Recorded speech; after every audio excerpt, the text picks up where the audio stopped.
Why is that tree so evil? Why does that tree have eyes?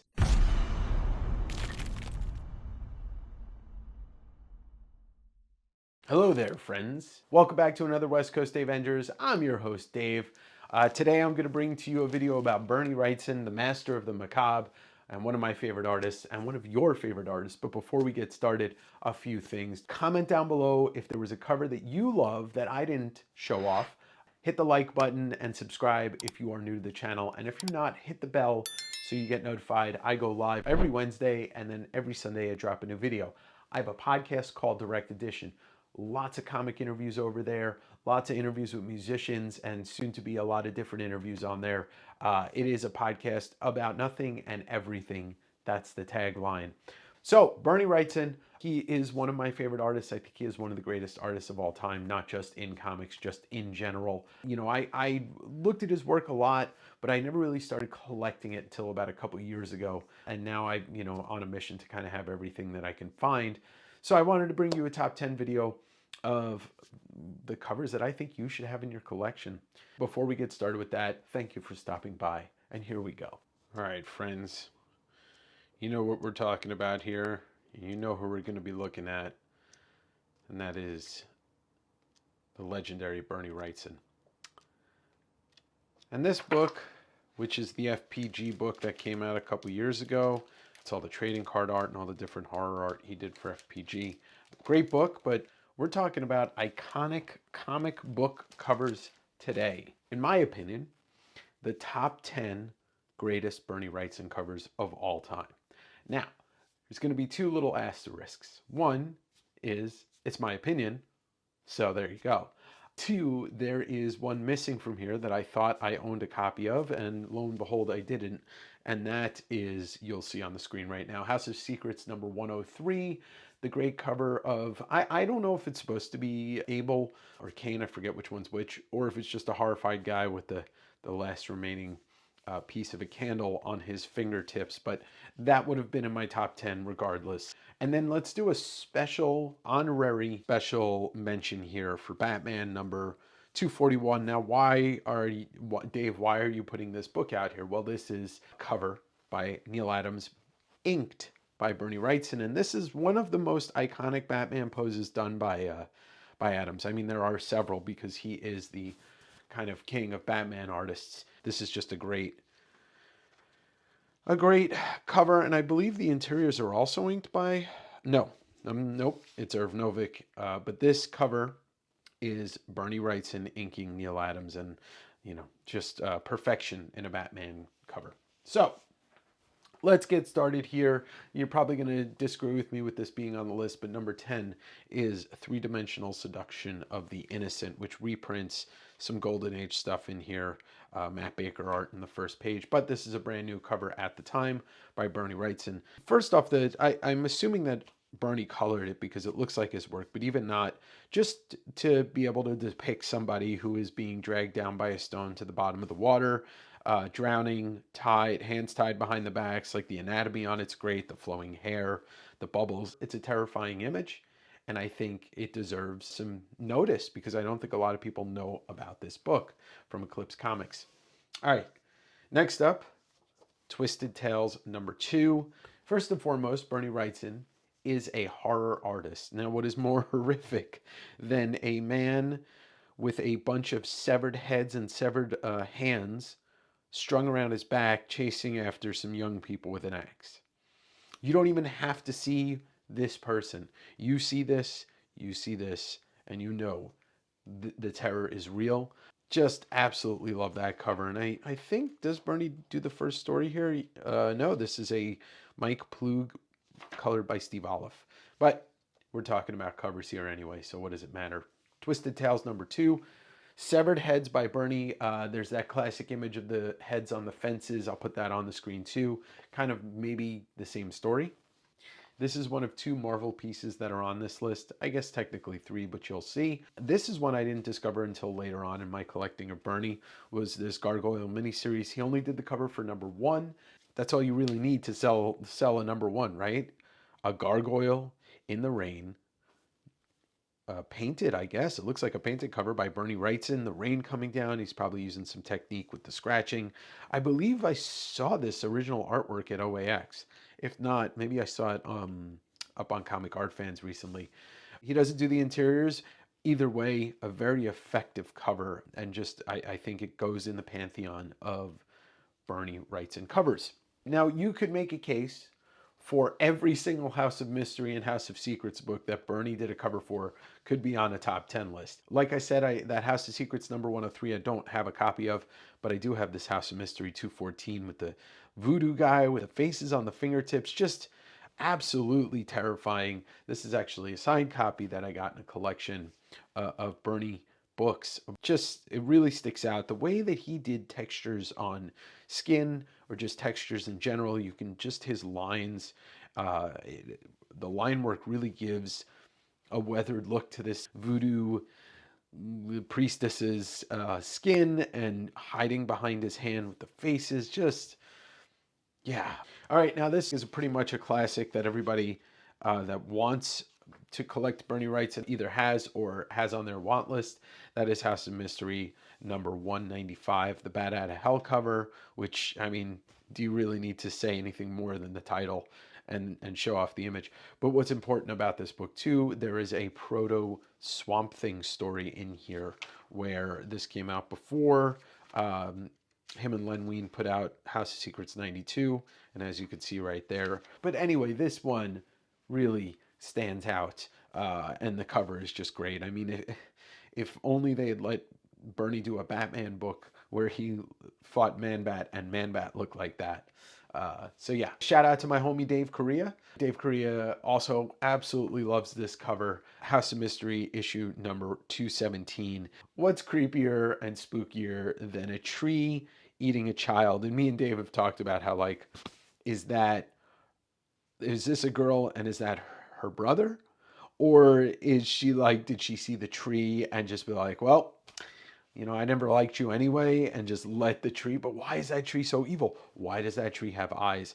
Look at it's not super detailed background by Berni, but you get enough, but the detail is in the tree, and Berni had definitely been highly influenced by Ghastly Graham Engels, who was one of the most prolific EC comics artists in the 50s. Engels would do that with the mouths. He would put like the saliva kind of dripping from lip to lip, and it became a trademark of Berni as well. Just so many reasons to like this comic. Cover, the reflections in the puddles in the bog. So you just couldn't get better if you were looking for someone to design a cover that was horrific than Berni Wrightson. We'll be right back, but right now I want to talk to you about the Many More Faces of Jack Kirby. This is the follow-up zine that I published with my buddy Andrew P. It is all about the faces that Jack Kirby drew and the variety and all of the things that I noticed while looking through a lot of Jack Kirby books. These zines come in matte or glossy. They are $25 plus shipping. Portion of the proceeds is going to go to the Jack Kirby Museum. We have not too many left, so if you visit westcoastdavengers.com and click on the Kirby page, you can send me a message, tell me what you want, and I'll send you the billing and I'll get that out to you. Back to the video. All right, now we're getting down to the last four. Now, once again, same with the House of Mystery and the House of Secrets. You could make a case to say that every issue of the 10 issues of Swamp Thing that Berni and Len Wein did could be on this top 10 list. But honestly, when we're talking about Swamp Thing, like the Swamp Thing that we came to know when Len and Berni did the ongoing series, and then all the way till now, this is the Swamp Thing we think of. And I think this is Berni's best Swamp Thing cover, best Swamp Thing image. And you may call me a liar when you see one of the other books on this list, but this is a Swamp Thing book. This is what Swamp Thing looks like. This is what he looked like all the way to, I think now, unless they changed him a little bit. Just an absolutely amazing composition, a perfect center half figure. Just, he is this cover. He's almost breaking that trade dress. He's just touching it a little bit. Coming out of the water is all different colors. The background is very simple but effective. The setting sun, like you can't get better. I mean, it's a shame that Berni would go on to leave the book after the next issue, because like I got to imagine this was an extremely popular seller when it came out. I'm sure people were like, "What is this?" You know, like, how do you sell a character? This is how you sell a character. Just the figure in a portrait, half from the torso up, but it's 3/4 of the cover. Oh, come on, come on. How could you not love this? How could you not love this book? I've read this series. It's great. It's great. It's just absolutely great. Oh, and I wanted to show off, that's just the Dark Genesis trade paperback that collects the Berni and Len Wein run. So this probably came out in the 80s or 90s, this trade paperback. Let's see. 91. Tatiana Wood coloring, but I do not believe that she colored this originally, but I could be wrong. No, it looks like Berni was the original color, but Tatiana recolored it. It's okay. I mean, it's definitely not too bad. But I just wanted to show off the differences between the covers here. All right, we got the top 3 right here. Now, I don't think this is going to be a surprise for anybody that knows me or watches this channel, but coming in at number 3, and I could easily put this at number 1, is my favorite Berni Wrightson story, Spider-Man Hooky, the wraparound cover. Just look at these disgusting plasmic creature things with the eyes. And he was, Berni became a very big movie designer and working on a lot of different movies and aspects, doing art design and character design. Man, could you imagine maybe making an animated movie out of this? But having it look like Berni's artwork. I mean, you couldn't, because nobody would back a, scary Spider-Man movie. Absolutely love this. I think it's one of Berni's bests. And I think it's one of the best covers. And proud to own an original page from this. And you can watch that video if you wait to the end. It'll be one of the 2 videos that you could click on, that I did get a piece of original art from Spider-Man Hooky. Okay, now the top 2 should be pretty easy to figure out. I'm leaving out the 2 most iconic Berni Wrightson books. Number 2 is the Marvel graphic novel version of it, but that is Mary Shelley's Frankenstein, which famously Berni worked on for years, doing these paintings for it. And this cover shows just absolutely the best piece of artwork that Berni Wrightson ever created. I think the name of this painting is this painting called I Will Be With You on Your Wedding Night. I think that's the name of that painting. Either way, if you've never taken a look, I've actually never read the book, Mary Shelley's Frankenstein, but I have owned this, and obviously own it and flip through this, and have flipped through, it multiple times. It is a must own. There's lots of different versions of it. The hardcover is extremely expensive, and the signed hardcover is extremely expensive. But it is a testament to some of, if not the most beautiful artwork put to a comic or a graphic novel. I mean, look at the cross-hatching and look at the detail on this. There is no match to this. There is nothing that comes close. This is what it's like to be one of the greatest artists of a generation, or of a century. So that is my number 2. And also, there's an old video on this channel of me and Dave Correa flipping through this, and Dave is an artist and absolutely loves this book, so we go in pretty deep to it. I'll put that at the end of the video too, so you can watch that. And then finally, I think it's pretty obvious what should be and what is going to be the most, the number 1 cover that everybody needs to have in their Berni Wrightson collection. And I know not everybody can afford it, not everybody can have it, but that is House of Secrets 92, the first appearance and creation, the first image of Swamp Thing. This just beautiful Wrightson cover. I have seen it in person. I can actually probably put a photo up on screen because it was at OAX 2024. I was almost moved to tears seeing it in person. Famously, Louise Jones, aka Louise Simonson, after she married Walter Simonson, is the model for her. Abby? Not Abby. Abby? Whatever. But yes, there he is.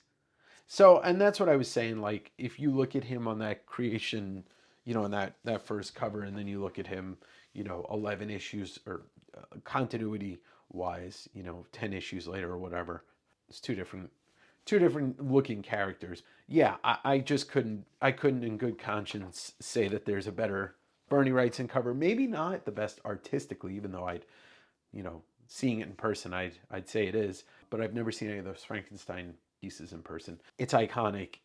There's a reason for everybody loving this. It's the character that gets created from this. It's a great read, a little short story. But I also did a flip through of this actual book, so you can find that in the description below, and you can watch that video. I'd appreciate it actually if you watch all my Berni Wrightson videos, because I'm going to put them into a playlist. Feel free to drop your favorite cover of Berni's. I didn't really dive into the magazines and the portfolios. I do own a lot of artwork of his, not original obviously, but I own a lot of the prints, the portfolios, the sketchbooks. He did con covers. He did so much work. I mean, he's super prolific. And the cool thing about Berni's work, and kind of being newish, like newish to collecting it, maybe the 5 years or so. One of the things about it is that I'm always discovering new stuff that I never seen that he did, because he did so much artwork for so many different areas of the, fields of area, or fields of area, whatever. And so I'm always discovering something new of his. Thank you for watching. And before we go, Dave, let's talk. All right, thanks for watching that. I had a great time looking and talking about Berni. I love talking about Berni. And I hope you enjoy seeing some of these books, because I know not everybody can afford to buy them. Not everybody can find them. LCS doesn't really carry all of these great books. And if they do, well, you should scoop them up. Thanks for watching, though. Hit the like button. Subscribe if you're not. Hit the bell if you're subscribed, so you get notified when I drop a video. And please drop a comment down below. Direct Edition Podcast. You can find the links for that down below. It's on YouTube, Spotify, Apple, Amazon, all that good stuff. Keep digging, enjoy your comics, and I'll see you next week on the West Coast Davengers Berni Wrightson time.